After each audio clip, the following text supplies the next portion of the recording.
प्रेमसंबंधाच्या आड येणाऱ्या मुलीच्या खून प्रकरणी मोहोळ तालुक्यातील चिंचोळी काठी इथं राहणाऱ्या तरुणाला न्यायालयानं जन्मठेपेची शिक्षा सुनावली।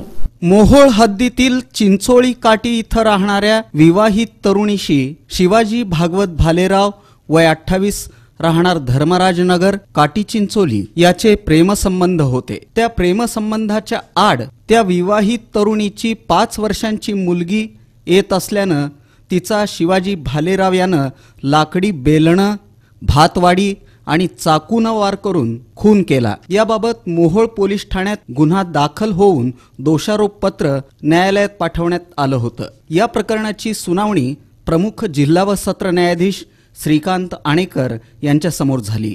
या प्रकरणात एकूण 12 साक्षीदार तपासण्यात आले होते।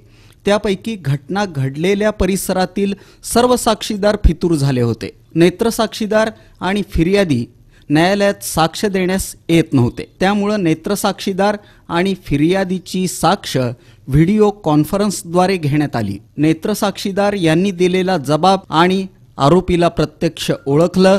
तसंच वैद्यकीय अधिकारी डॉक्टर उमा वाघमोडे यांची साक्ष ग्राह्य धरून आणि सरकारी वकील ॲडव्होकेट PS जन्नू यांनी केलेला युक्तिवाद ग्राह्य धरून न्यायाधीशांनी आरोपी शिवाजी भालेराव याला जन्मठेपेची शिक्षा सुनावली। या कामी सरकार पक्षातर्फे सहाय्यक सरकारी वकील ॲडव्होकेट PS जन्नू यांनी काम पाहिलं, तर आरोपीतर्फे ॲडव्होकेट गडदे यांनी काम पाहिलं।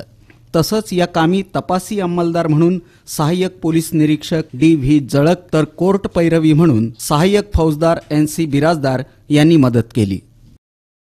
आरोपी शिवाजी भागवत भालेराव याला प्रमुख जिल्हा व सत्र न्यायाधीश यांनी भादवी 302 अन्वये दोषी ठरवून त्यांना जन्मठेपेची शिक्षा आज सुनावलेली आहे। याच्यामध्ये एकूण सरकार पक्षातर्फे 12 साक्षीदार तपासण्यात आले। त्यात महत्त्वाचं म्हणजे फिर्यादी मेहताची पत्नी संगीता वंजारी व प्रत्यक्षदर्शी साक्षीदार ईश्वर वंजारी जिचं वय केवळ 7 वर्ष आहे, तिची साक्ष व डॉक्टर उमा वाघमोडे यांची साक्ष रिलाय होऊन कोर्टाने आरोपी शिवाजी भालेराव याला भारतीय दंडविधान कलम 302 अन्वये आरुषी ईश्वर वंजारी हिचा खून केल्याबद्दल दोषी धरून त्यांना जन्मठेपेची शिक्षा ठोठावलेली आहे।